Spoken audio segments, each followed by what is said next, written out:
Le prophète nous a prévenus.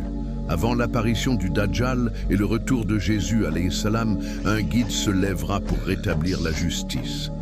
Voici l'histoire d'Al-Mahdi. Mes frères et sœurs, avant de regarder la vidéo, je vous demande de la partager avec quelqu'un d'autre.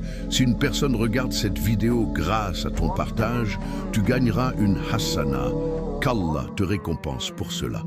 Et si tu cherches à te rapprocher d'Allah, abonne-toi sur ce compte, tu ne le regretteras pas et profitant pour partager la vidéo et commenter « Allah me suffit ».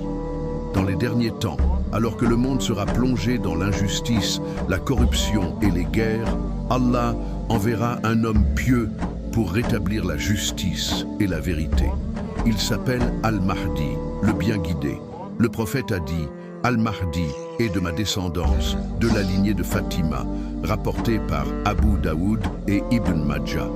Son nom sera Muhammad ibn Abdullah, tout comme le prophète.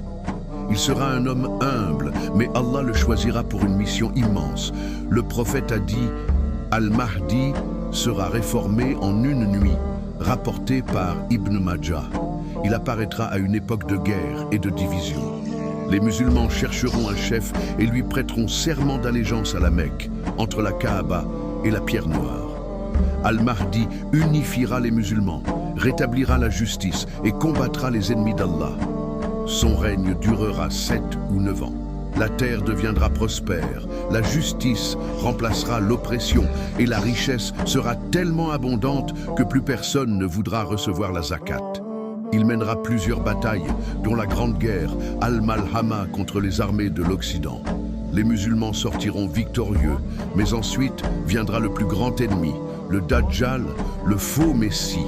C'est alors qu'Allah enverra Isa alayhi salam, Jésus, qui descendra du ciel pour tuer le Dajjal et diriger la prière derrière Al-Mahdi. L'imam Al-Mahdi n'est pas un sauveur magique.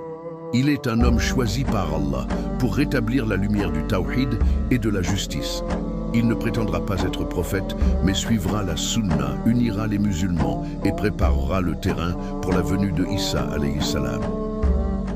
Le croyant ne doit pas attendre Al-Mahdi pour pratiquer sa religion, mais il doit le reconnaître quand il viendra et se tenir aux côtés des gens de vérité. Qu'Allah fasse de nous ceux qui reconnaissent la vérité et qui restent fermes dans la foi, avec ou sans Al-Mahdi. Amin.